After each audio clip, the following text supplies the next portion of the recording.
Assalamualaikum warahmatullahi wabarakatuh.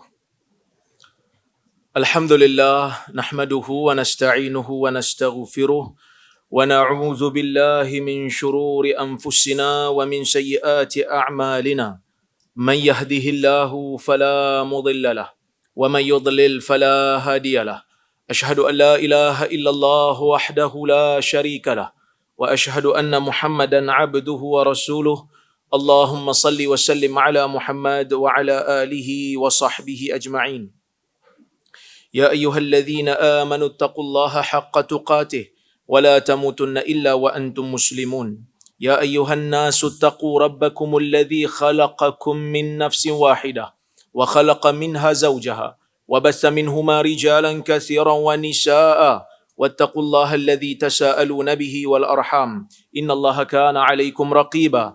يا أيها الذين آمنوا اتقوا الله وقولوا قولا سديدا يصلح لكم أعمالكم ويغفر لكم ذنوبكم ومن يطع الله ورسوله فقد فاز فوزا عظيما فإن أصدق الحديث كتاب الله وخير الهدي هدي محمد وشر الأمور محدثاتها وكل محدثة بدعة وكل بدعة ضلالة أما بعد. Muslimin dan muslimat yang dirahmati oleh Allah Subhanahu wa taala sekalian, alhamdulillah pada malam ini kita dapat berhimpun dalam masjid ini untuk kita sambung kuliah kita membaca kitab yang ditulis oleh Al-Imam Mulla Ali Al-Qari. Tajuk dia Al-Arba'un Al-Qudsiyah.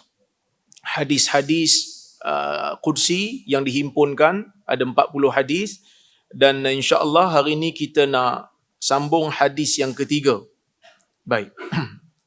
Kata Al-Imam Mulla Ali Al-Qari rahimahullahu ta'ala, an Abi Hurairah radhiyallahu anhu qala qala Rasulullah sallallahu alaihi wasallam qala Allah ta'ala yu'zini ibnu Adam yasubbu ad-dahr wa ana ad-dahr biyadil amr uqallibu al-laila wan-nahar muttafaqun alaih rawahul Bukhari muttafaqun alaih wa rawahul Bukhari wa Ahmad. Maksudnya, daripada Abi Hurairah radhiyallahu anhu, katanya Rasulullah sallallahu alaihi wasallam bersabda. Rasul bersabda, kata Rasul, Allah Subhanahu wa taala berfirman, yu'zini ibnu Adam, anak Adam melakukan adhiyah kepadaku. Anak Adam melakukan perkara yang aku tak suka. Anak Adam melakukan perkara yang aku tak redha. Yasubbud dahr, dia mencela masa. Wa ana dahr, sedangkan akulah masa. Biyadil amr, di tangankulah segala urusan. Uqallibul laila wan nahar, akulah yang mengubah malam dan juga siang. Ni hadis ni ada perbahasan sikit lah. Baik. Hadis ni riwayat Abu Hurairah. Imam Bukhari keluarkan. Imam Muslim juga keluarkan. Imam Ahmad, Ibnu Hibban, Al-Imamul Baihaqi. Jadi hadis ni masyhur. Bahkan di sana ada riwayat yang sedikit berbeza. Yang mana dalam hadis itu disebut, La yaqulanna ahadukum ya khaybatad dahr fa innallaha huwad dahr. Dalam hadis disebut, janganlah ada salah seorang daripada kamu menyebutkan ya khaybatad dahr, alangkah ruginya masa. Fa innallaha huwad dahr, kerana Allah itulah masa. Okey, ada beberapa isu yang kita nak cuba bincang dalam yang berkaitan dengan hadis ini. Pertama, bila disebut Allah Subhanahu wa taala mengatakan yu'zini ibnu Adam, anak Adam melakukan adhiyah. Anak Adam melakukan adha. Apa itu adha? Dalam biasa orang terjemah adha ni dengan makna menyakiti. Bila sebut adha, maksudnya menyakiti. Timbul perbahasan. Bolehkah Allah ni disakiti? Kan? Bila kata anak Adam menyakitiku, Bolehkah Allah disakiti? Allah mana sakit? Allah tak sakit. Kerana sakit tu sifat makhluk. Maka di sini timbul perbahasan di kalangan ulama, cara macam mana nak faham hadis ni. Sebahagian daripada ulama, mereka kekalkan dengan makna adha tu dengan makna bukan menyakiti, tetapi terganggu. Sebab tu awal-awal tadi, saya dok terjemah dengan makna buat satu benda yang Allah tak suka. Ya.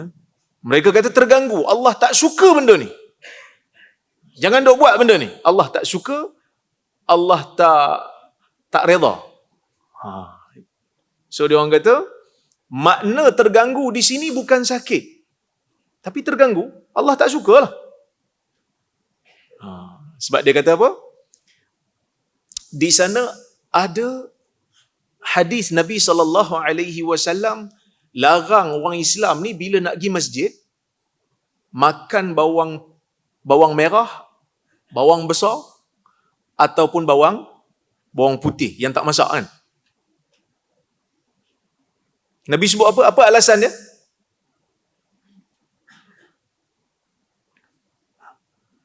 Anak Adam yata'adza.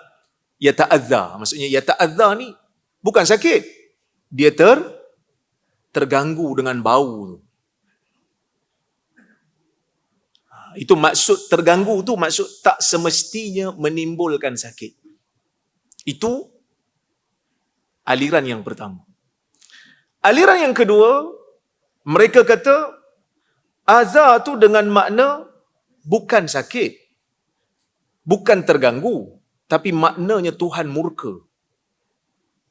Tuhan murka maksudnya dia dah buat satu benda maksiat, dia dah buat satu benda penderhakaan, pelanggaran terhadap perintah Allah. Jadi Allah murka. Itu maksud adza di sini, iza. Ini sebahagian daripada mufassirin apabila mereka mentafsirkan ayat innal ladzina yu'dzuna Allah wa rasulah, golongan yang melakukan iza kepada Allah dan Rasulnya, dia kata bil mukhalafah wal isyan, dengan melakukan iza itu dengan makna melakukan maksiat, melakukan pelanggaran terhadap arahan Allah Azza wa Jalla. Ada aliran yang ketiga, Al-Imam Al-Iraqi dalam kitab dia Tarhut Tasrib menukilkan daripada Al-Imam An-Nawawi rahimahullah, yang mana dia kata maksud iza di sini ialah dengan maksud perumpamaan. Bila Allah Ta'ala kata anak Adam menyakitiku, bukan maksudnya zat Allah sakit dengan perbuatan tu. Allah Azza wa Jalla tidak bersifat dengan sifat sakit, tetapi Allah kata perbuatan ini kalau dilakukan kepada sebahagian daripada kamu akan menyakitkan sebahagian yang lain. Maksudnya nisbah sakit tu bukan pada zat Allah, pada sesama kamu, supaya kamu faham, kerana kamu tak pernah tengok zat Allah. Okey? Tapi kalau kita tengok di dalam Al-Quran, perkataan adha Allah Subhanahu wa taala sebut dalam beberapa ayat. Perkataan adha ataupun dia punya kata-kata terbitan daripada perkataan adha ni ada beberapa ayat lah. Jadi ada beberapa makna perkataan adha yang disebut dalam Quran. Ada maknanya memang sakit. Allah Subhanahu wa taala berfirman, "Faman kana minkum maridan aw bihi adha min ra'sih." Sesiapa yang di kalangan kamu itu sakit pada badannya ataupun sakit pada kepalanya. Perkataan adha di situ merujuk kepada makna sakit. Tapi adakah itu keseluruhan makna adha? Tak juga. Kerana dalam Quran Allah Subhanahu wa taala ada sebut perkataan adha dengan makna yang lain, iaitu dengan makna kotor. Bahkan dalam hadis juga ada perkataan adha dengan makna kotor, bukan sakit. Contoh, Allah Subhanahu wa taala sebutkan tentang haid. Allah Subhanahu wa taala kata apa? qul huwa adha. Yas'alunaka 'anil mahid. Mereka bertanya kamu tentang haid. Qul huwa adha. Katakan haid itu adha. Apa itu adha? Kotor. Kotor, tinggalkan. Waktu itu jangan digauli isteri itu. Biarkan dia sehingga dia bersih. Kan? Dalam hadis Aisyah radhiyallahu anha menyebutkan tentang tangan kanan Nabi dan tangan kiri Nabi. Tangan kanan Nabi untuk apa? Lituhur. Tangan kanan Nabi ni untuk maksudnya benda-benda yang bersih. Nak ambil uduk tangan kanan dulu. Kan? Tangan kiri Nabi untuk apa? Ma bihi adha. Tangan kiri Nabi ni untuk menyucikan benda-benda yang kotor. Maka sebab itu istinja, Nabi suruh istinja dengan tangan kiri. Bukan sakit. Kan? Tuan-tuan istinja sakit tak? Tengok bahan apa yang kita pakai lah kan. Kalau air tak sakit lah. Dia bukan sakit. Dia kotor. Okey. Yang ketiga, makna adha ialah perkataan atau perbuatan yang boleh mengundang murka Allah. Ataupun yang boleh mengundang murka lah. Maka sebab itu disebut qaulun ma'ruf wa maghfiratun khairum min sadaqatin yatba'uha adha. Perkataan yang baik dan memaafkan itu lebih baik daripada sedekah yang diikuti dengan perkataan yang menyakitkan, yang menyebabkan orang marah. Inilah dengan makna inilah ayat Quran innal ladzina yu'dzuna Allah wa rasulahu la'anahumullah. Sesungguhnya golongan yang melakukan perkara yang Allah murka dan Rasul murka, Allah akan melaknatnya. Jadi kalau kita tengok kat sini, tak semestinya adha itu dengan makna menyakitkan lah. Jadi tak ada isu lah kat sini. Kan? Sebab ada sebahagian orang kadang-kadang dia dah menetapkan, dia dah sempitkan makna adha, dia dah sempitkan makna tu, lepas tu dia kata, tengok. Takkan kita nak kata Tuhan sakit? Kalau orang yang dia baca hadis dengan makna dengan pemikiran yang skeptik, kan, orang yang tak suka dengan hadis, bila dia baca tengok, mana hadis ni tak betul? Takkan Tuhan sakit?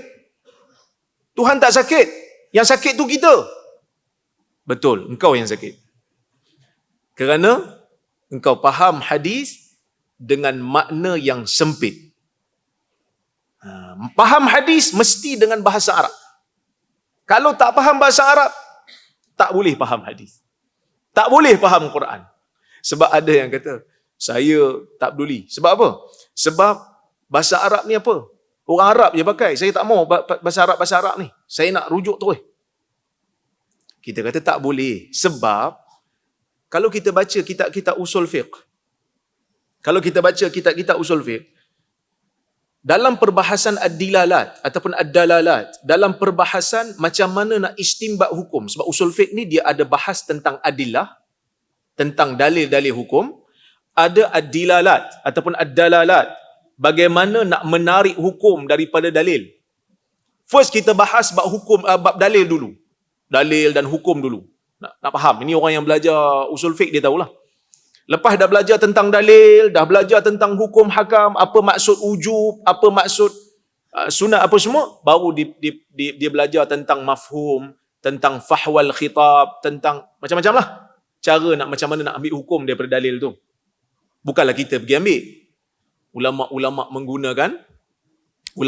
menggunakan kaedah. Dan kaedah-kaedah tu kebanyakannya diambil daripada kaedah bahasa Arab. Sebab itu ada sebahagian orang dia tak belajar usul fiqh. Dia dok kata, ni usul fiqh ni semua apa? Kita tak mau ilmu usul fiqh ni. Kita mau ambil daripada Quran dan hadis tu. Kan? Tak boleh. Sebab apa? Sebab ilmu usul fiqh itu tidak tercerai daripada Quran dan sunnah. Sebab bila Quran dan sunnah itu diturunkan oleh Allah Azza wa Jalla, Quran diturunkan oleh Allah, sunnah itu dituturkan oleh Nabi sallallahu alaihi wasallam, Quran itu turun kepada orang Arab, Nabi bertutur dalam bahasa Arab. Jadi bila mana nak faham Quran dan Sunnah, dia mesti faham macam mana cara orang Arab faham. Dia macam baca buku sastra Melayu, dia tak boleh guna kaedah bahasa selain Melayu. Sebab kita tak faham lah. Kan? Tapi saya dah terangkan benda ni pun. Dulu ada apa? Ada dialog pun kan? Dialog terbuka. Saya dengan seorang ustaz tu bahas tentang isu penjarakan saf kan? Ingat tak? Saya menekankan tentang ilmu usul fiqh. Betul? Tara tu pun kita masih lagi dituduh terus ambil hukum daripada Quran dan Sunnah, tak payah pakai ulama. Orang duk tuduh kita juga. Tu kadang-kadang geram juga kan. Bila kita kata nak hantar surat saman, barulah tergedik-gedik nak minta maaf. Masa tulis tak fikir. Kan? Sedihlah juga kan.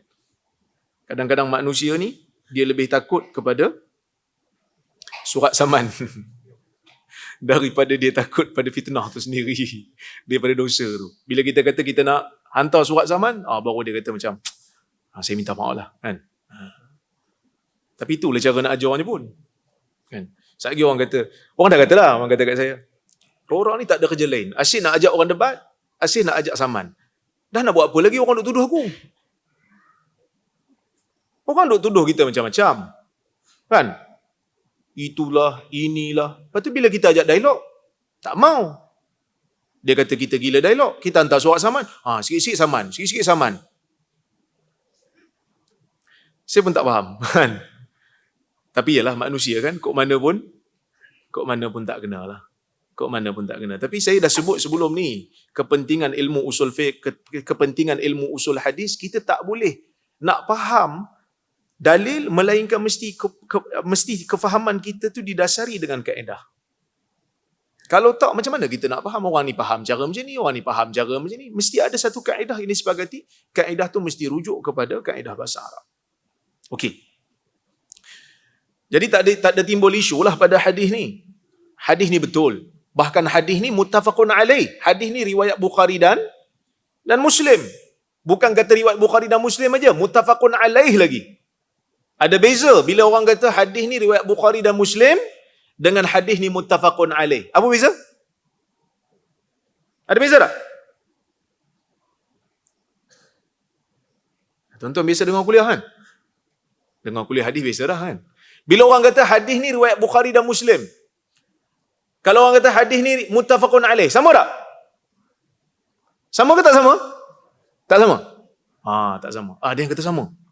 Ada yang kata sama. Berlaku khilaf di kalangan para ulama dalam masjid ni. Kan? Ada dua pandangan. Ada tiga pandangan. Ada yang kata sama. Ada yang kata tak sama. Kan? Ada yang tu tak tahulah. Sebenarnya bila orang sebut hadis tu riwayat Bukhari dan Muslim, dia luas lagi daripada muttafaqun alaih. Bila sebut muttafaqun alaih, hadis tu riwayat Bukhari dan Muslim daripada sahabat yang sama. Kalau sebut Bukhari Muslim, boleh jadi daripada sahabat yang sama, boleh jadi daripada sahabat yang berbeza, tapi lafaz hadis hampir sama. Tu ada beza sikit lah. Muttafaqun alaih ni dia Bukhari kalau dia riwayat daripada Anas, Muslim juga riwayat daripada Anas, hadis sama, muttafaqun alaih. Sama macam ni lah, muttafaqun alaih. Bukhari riwayat daripada Abu Hurairah, Muslim juga riwayat daripada Abu Hurairah. Okey, clear. Baik. Kemudian Allah Subhanahu wa taala kata, perkara yang membuatkan aku murka yang dilakukan oleh anak Adam itu, apa dia? Yasubbud dahr. Perbuatan yang buat Allah murka, perbuatan yang buat Allah Taala tak suka, yasubbud dahr. Apa itu yasubbud dahr? Dia maki masa. Dia cela masa. Dia kutuk masa. Ini perbuatan orang jahiliah. Ya. Sedangkan kata Allah, wa anad dahr. Sedangkan akulah masa.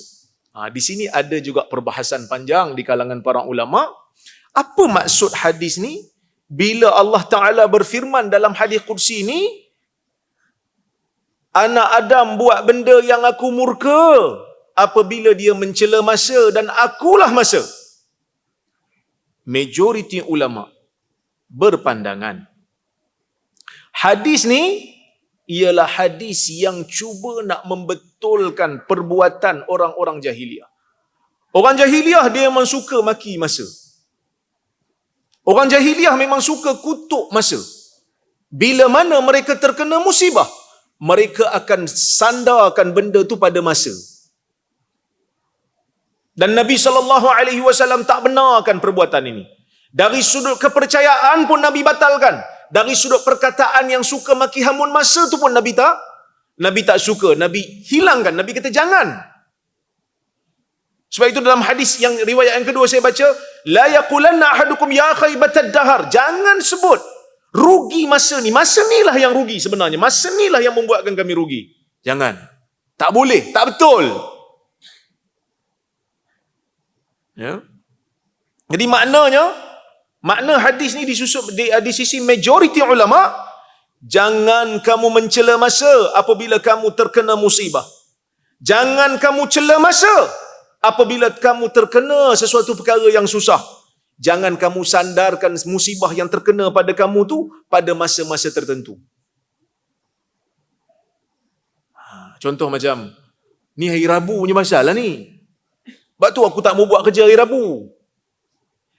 Kan dah datang benda tak elok. Boleh faham? Okey. Bila Allah Ta'ala kata, فَإِنَّ اللَّهَ هُوَ الَّذِي فَإِنَّ اللَّهَ هُوَ الدَّهَرِ, sesungguhnya Allah itu masa. Majoriti ulama kata, yang dimaksudkan dengan Allah itu masa, bukan maksud Allah itu masa, kerana masa itu makhluk. Sebab tu Allah bersumpah dengan masa dalam Quran. Wal asr, wal duha, wal laili, wal fajr. Itu semua masa tu. Waktu duha, waktu fajar, waktu malam, waktu asar, kan? Itu semua masa tu. Jadi Allah bila dia bersumpah dengan makhluknya. Dan mempunyai hikmah yang banyak. Kalau nak tahu, tuan-tuan boleh tengok kuliah saya bahas tentang tafsir juzuk amma. Tafaqquh fiddin yang anjurkan Sabtu 2 kali sebulan. Zoom. Yang tu memang saya kuliah seorang-seorang depan laptop.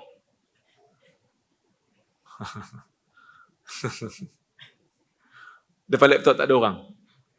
Sebab ada Amai kot tanya, tu depan tu ada orang ke? Saya tak tahulah, mungkin jin kot depan saya ni.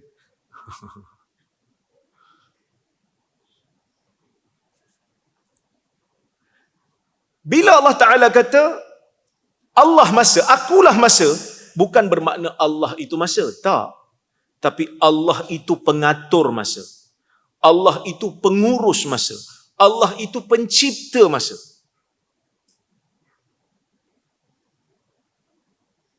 Maksudnya ayat ni dia ada ringkasan sikit. Kita perlu takwil. Kenapa perlu takwil? Kerana di sana ada petanda yang perlu takwil.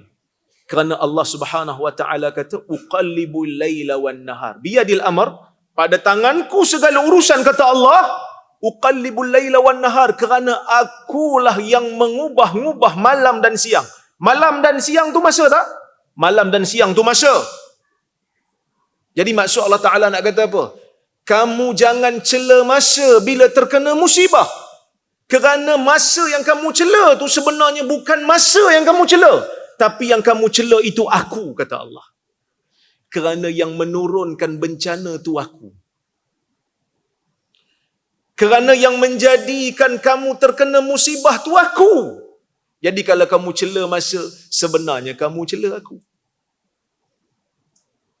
Maksud Nabi SAW membawakan hadis qudsi ini nak ubah amalan orang-orang jahiliyah yang suka mencela masa. Sebenarnya banyak jugalah amalan-amalan orang jahiliyah ni yang Nabi SAW tegur, dan di antaranya yang ni lah. Okey. Siapa yang berpegang dengan pandangan ni?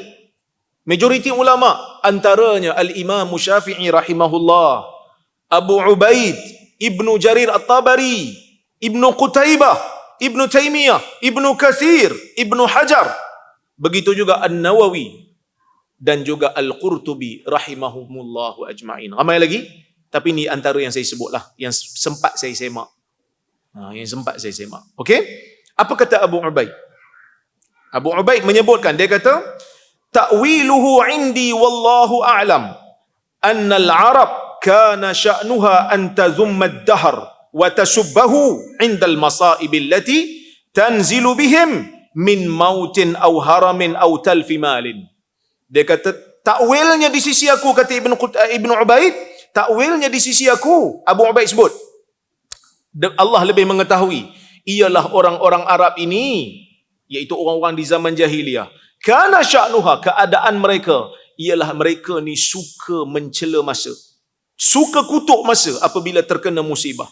Apabila musibah tu turun pada mereka, tak kiralah ada berlakunya kematian ke, berlakunya penuaan ke, sakit, ataupun hilang harta, atau selain daripadanya. Fayaqulun, dan mereka akan menyebutkan, asabathum qawari'ud dahr au wa abadahumud dahr. Mereka akan sebut, dia terkena dengan masa, dia dibinasakan oleh masa. Itu orang Arab zaman dulu sebut. Nabi ubah benda ni. Nabi kata jangan sebut. Wa ata alaihimud dahr. Ni masa telah datang pada dia. Masa tu maksudnya musibah. Fayaj'alunahu alladhi yaf'alu dhalika fayadhummunah. Jadi mereka menjadikan Allah yang menurunkan bencana tu, mereka jadikan celaan tu kepada masa, bukan kepada mereka mencela benda tu pada masa, sedangkan yang melakukan ataupun yang menurunkan bencana tu adalah Allah Azza wa Jalla. Faqala an-nabiy sallallahu alaihi wasallam la tasubbud dahar. Maka sebab itu Nabi SAW bersabda, jangan kamu mencela masa, ala ta'wil, dengan makna, dengan takwilan, la tasubbul ladzi yaf'alu bikum hadhihi al-ashya', dengan makna kamu jangan cela Tuhan yang melakukan perkara ni pada kamu. Wa yusibukum bihadhihi al-masaib, dan dialah yang menimpakan kamu dengan musibah-musibah ini. Fa innakum idza sababtum fa'ilaha, kerana sesungguhnya kamu, bila kamu mencela pelaku yang menurunkan musibah itu, fa innama yaqa'us sab 'ala Allah, sesungguhnya celaan itu akan kembali kepada Allah. Li'annahu huwal fa'ilu laha lad-dahr, kerana Allah lah yang menurunkan perkara itu, yang melakukan menjadikan musibah itu terkena pada kamu, bukannya masa. Okey, itu pandangan yang pertama. Pandangan majoriti ulama. Pandangan siapa antaranya? Al-Imam Asy-Syafi'i rahimahullah. Sekali orang kata saya kutuk Imam Syafi'i pula, kan? Ni saya ambil Imam Syafi'i. Bahkan saya kata rahimahullah, moga Allah merahmatinya. Okey. Pandangan yang kedua, ada tafsiran yang kedua di sisi ulama. Pandangan ni adalah pandangan Abu Bakar bin Dawud Al-Zahiri. Pandangan ni juga dinukilkan daripada Ibnu Hazmin. Dia kata, yang dimaksudkan dengan wa anad dahr, dia tak baca wa anad dahru, dia baca wa anad dahra.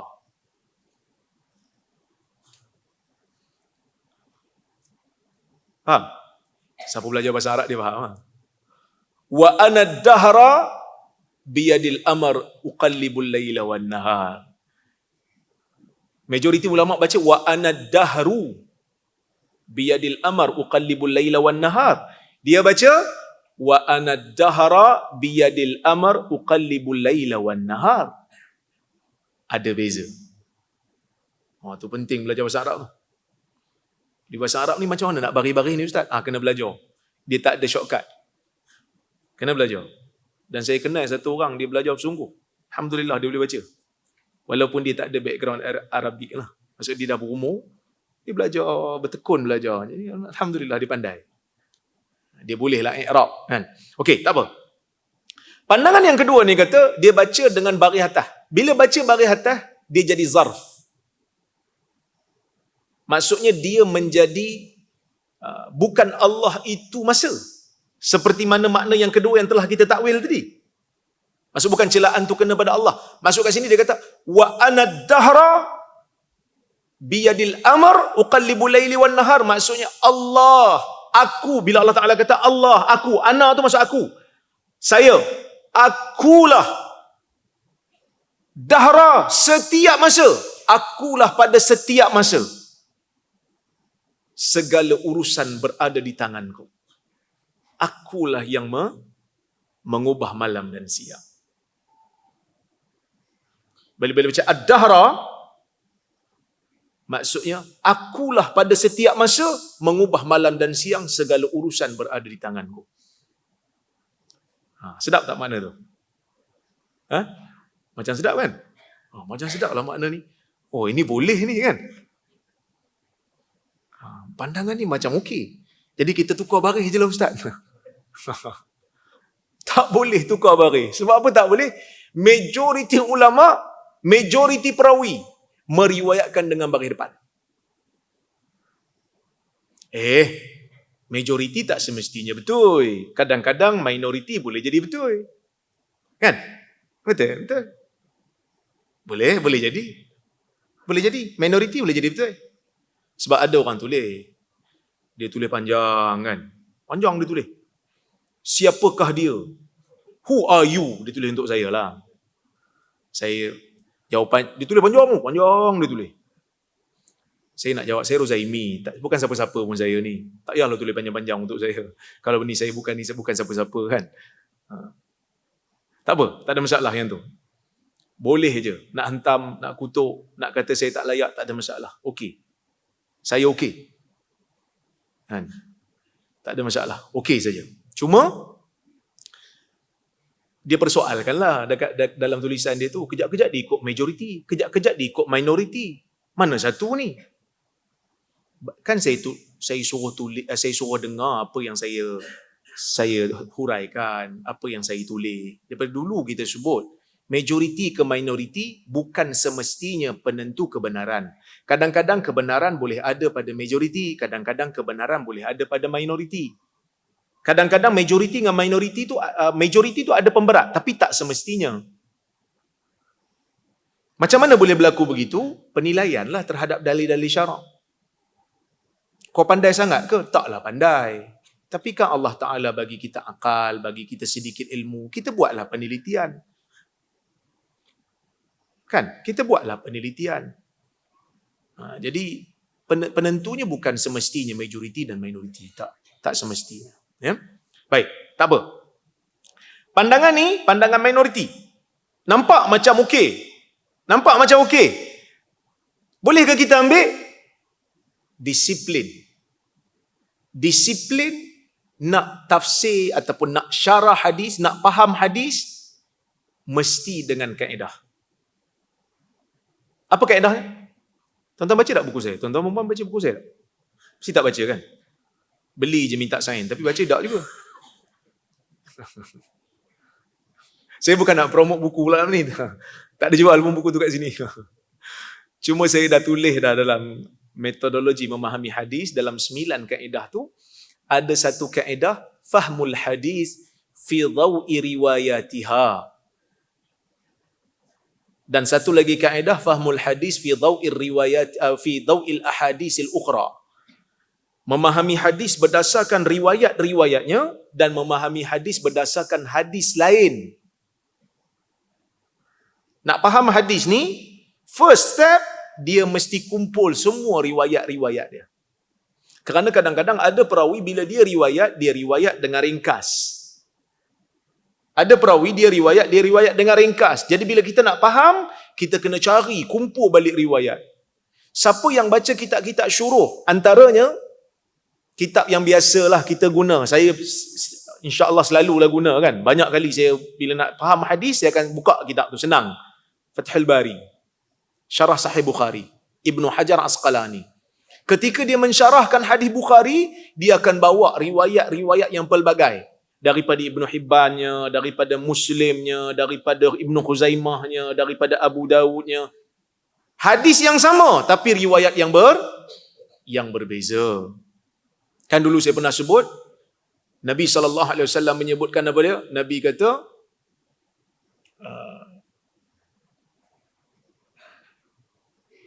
la yu'minu ahadukum hatta yuhibba li akhihi ma yuhibbu li nafsihi.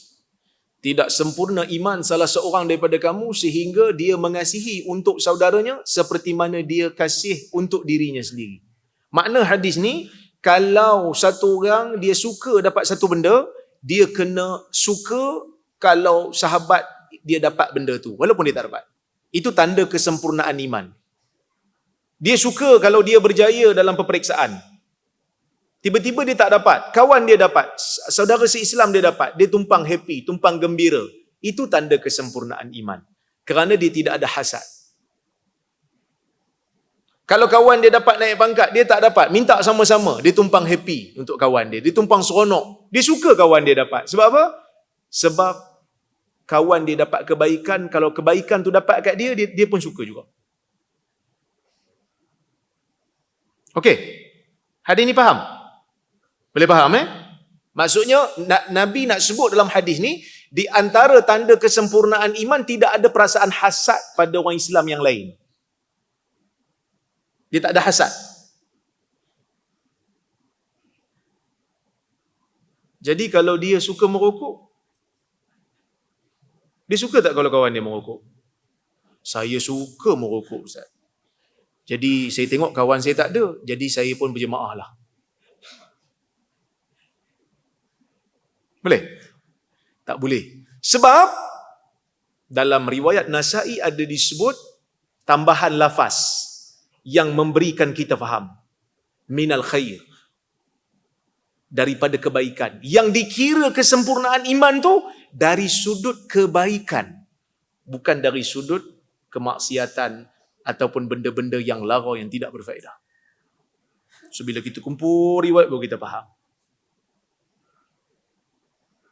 Clear Kadang-kadang nak faham hadis kena faham berdasarkan hadis lain. Dia bukan riwayat yang sama. Tadi riwayat yang sama. Ada sebahagian perawi bagi tambah. Oh, kita tambah faham. Yang ni hadis lain. Tapi juga memberi faham. Saya bagi contoh. Nabi SAW sebut, sab'atun yuzilluhumullahu fi dhillihi yawma la dhilla illa dhilluh. 7 golongan yang Allah akan berikan naungan kepada mereka di padang mahsyar, di mana tidak ada naungan lain melainkan hanya naungan Allah. Siapa dia? 7 golongan tu pemimpin yang adil, pemuda yang menghabiskan masa muda di jalan Allah, 2 orang yang berukhuwah kerana Allah, berpisah dan bertemu kerana Allah, kan? Lelaki yang jiwanya terikat dengan masjid. Banyak-banyak 7 golongan ni, kan? Kalau kita dok analyse satu-satu golongan, kita analisa satu-satu, susah tau nak jadi, nak dapat tempat ni. Imamun adil, pemimpin yang adil. Susah. Kenapa susah? Bila kita jadi pemimpin di zaman ni, bukan kita ada adik-beradik ke? Tiba-tiba adik-beradik kita nak kena hukum. Macam mana? Sebab tu Nabi sebut dalam hadis, "Lau kanat Fatimah bintu Muhammad saraqat laqata'tu yadaha." Kalau Fatimah, anak aku, mencuri, aku potong tangan dia. Kan? Kita belum tentu, sebab belum jadi pemimpin lagi. Takut-takut kita lepaskan. Tak apalah, kali ni aku lepaskan. Kan? Nak jadi pemimpin yang adil ni susah. Jadi sebab itu dapat keistimewaan. Wa rajulun da'athum ra'atun dhatu mansibin wa jamal fayaqulu inni akhafullah. Satu lagi Nabi kata, seorang lelaki yang diajak oleh seorang perempuan dhatu mansibin wa jamal. Ada kecantikan, ada kedudukan dan ada kecantikan, ajak dia berzina. Dia boleh kata, aku takut pada Allah. Okey, Agak-agak tuan-tuan boleh lepas tak ujian? Belum tahu kan? Sebab belum ada pengalaman. Kan? Belum ada pengalaman. Saya pun sama, belum ada pengalaman lagi, tak boleh nak cerita. Tapi dia punya kelebihan dia besar lah. Bila kita baca, dia punya naungan, dia punya kelebihan apa dia? Tuhan sebut. Nabi sebut, dapat naungan aja. Dapat tuduhan aja. Takkanlah 7 benda yang kita dah dapat buat ni, susah ni nak buat ni, struggle. Takkan dapat naungan aja. Kita kena baca dengan hadis lain yang mana Nabi bercerita tentang padang mahsyar, keadaan yang sangat sukar, sangat panas, ada yang tenggelam dengan peluhnya sendiri. Maka naungan di situ adalah naungan yang sangat-sangat istimewa. Sangat-sangat nikmat. Dia nak bagi faham. Tuan-tuan yang biasa pernah pergi haji dia tahu. Arafah. Apa jadi kalau dekat Arafah tak ada kemah? Suhu kat luar 53. Tiba-tiba ada pokok. Duduk bawah pokok, nikmat tak? Nikmat. Kan? Nikmatlah pokok tu. Semua berebut bawah pokok. Jadi kita kena faham hadis berdasarkan riwayat-riwayat satu, berdasarkan hadis-hadis yang mencerita pada bab yang sama satu. Kita bagi laluan pada azan dulu.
Okey, kita sambung sikit lagi. Saya pun tak nak lama hari ni, insya-Allah, sebab saya tengok ada tuan-tuan dan puan-puan yang mungkin baru sampai daripada luar Perlis. Sebab tengok ada yang muka-muka yang barulah, yang baru saya tengok muka-muka orang bandar. Kami ni muka-muka orang kampung kan. Jadi yang mana yang daripada bandar ni mungkin penat kan. Mungkin nak makan ikan bakar juga kan. Dia kata bila pula si Rora ni nak habis kan. Tak apa, saya urai sebab insya-Allah. Jadi kita kembali pada isu kita balik. Nampak macam baris atas tu macam okey makna dia, tapi dia tidak menepati salah satu daripada riwayat hadis yang sahih. Riwayat hadis ni ada banyak. Salah satu daripada hadis ni disebutkan dalam riwayat tu, fa innallaha huwad dahr. Sesungguhnya Allah itu. Dia tak kata Allah setiap masa, dia kata Allah itu dahar. Maksudnya tafsiran yang kedua ni tak tepat lah. Boleh kata tak tepat? Saya kata tak tepat je tuan-tuan. Al-Qadhi Iyad, seorang ulama daripada Maghribi sana. Dia kata pandangan ni pandangan yang jahil. Saya tak berani sebutlah yang tu. Kerana ulama besar kat ni yang sebut ni kan. Ulama besar juga. Tapi saya kata, menurut, kalau kita nak banding pandangan pertama dengan kedua ni, pandangan kedua tepat lagi lah. Kan? Tak apalah saya jaga bahasa, saya tarik balik. Saya bersama dengan pandangan yang pertama ni. Di sana ada pandangan yang ketiga. Pandangan yang ketiga kata, bila Allah Ta'ala kata dia dahar, dia adalah masa Nu'aim bin Hammad dan juga Ibn Hazmin, dia mengatakan dahar tu nama Allah, Asma'ul Husna. Yang ni yang Al-Qadhi Iyad kata pandangan ni pandangan yang jahil, bukan pandangan yang kedua tadi, saya silap. Saya tarik balik. Pandangan yang ketiga ni lah Qadhi Iyad kata salah. Pandangan ni jahil. Kerana ad-dahar tu bukan Asma'ul Husna. Ya, kerana tidak ada riwayat yang menyebutkan ad-dahar itu adalah Asma'ul Husna. Okey, baik. Jadi, tuan-tuan dan puan-puan rahmati Allah sekalian, di sini ada perincian sikit. Adakah tak boleh kita ni menyandarkan sesuatu yang buruk tu kepada masa? Contoh macam kita kata, meletihkan hari panas ni. Sebenarnya yang meletihkan tu Allah ke panas tu? Allah kan yang meletihkan kita. Allah lah, bukan hari tu. Kita banyak sebut kan. Panas menor hari ni kan. Panas sungguh hari ni. Letih rasa. Al-Syekh Al-Utsaimin, Muhammad bin Salih bin Utsaimin, dia ada hurai masalah ni. Dia kata, apabila seseorang menuturkan sesuatu perkataan, dia hanya menyebutkan perkataan itu hanya nak memberitahu tentang khabar sahaja. Contoh macam dia kata, saya hari ni rasa penat kerana panas. Kerana hari ni panas, memenatkan saya. Dia bukan nak cela, dia bukan nak apa, dia nak bagi tahu saja. Yang tu tak ada masalah. Dibenarkan. Manakala, kalau dia mencela masa disebabkan musibah yang kena pada dia, dengan dia beranggapan masa itulah yang menyebabkan dia terkena benda tu, maka dia telah melakukan syirik. Syirik akbar. Syirik akbar. Kerana dia telah meletakkan mudarat dan manfaat kepada selain Allah. Okey? Tapi kalau kata dia cela masa, bukan dia percaya masa tu penyebab. Bukan dia percaya masa tu penyebab. Cuma dia nak lepaskan geram dia. Nak maki Tuhan, dia tahu dosa. Tapi dia kata tak guna punya hujan. Contoh kan? Yang ni macam mana? Perbuatan ni tak syirik, tetapi berdosa. Kerana apa? Kerana celaan dia tu secara tidak langsung terkena pada yang menjadikan musibah tu berlaku, iaitulah Allah Azza wa Jalla. Wallahu ta'ala a'lamu bissawab. Mudah-mudahan ada manfaat untuk kita pada malam ni, untuk kuliah ni insya-Allah. Daripada letak soalan ni, saya ingat satu soalan je lah kot. Jam pun dah bunyi. Doktor, kalau soalan dia tulis shorthand, saya baca longhand. Doktor, kalau seseorang sedang solat tahajud semasa solat kedengaran azan subuh, sekiranya sempat mendapat satu rakaat, ianya dikira mendapat solat tahajud. Bagaimana pula sekiranya belum habis rakaat pertama, bagaimana dengan niat solat tahajud? Adakah solat tersebut tidak sah ataupun dibatalkan? Tahajud ni solat yang dilaksanakan pada waktu malam kan? Solat malam lah. Cuma para ulama berbeza pendapat lah, tahajud ni kena tidur dulu ke tak perlu tidur dulu. Ada yang kata kena tidur dulu baru nama tahajud. Ada yang kata tak perlu tidur dulu. Selagi mana dilaksanakan pada waktu qiyamul lail, maka dikira sebagai tahajud. Tapi tak ada masalah lah.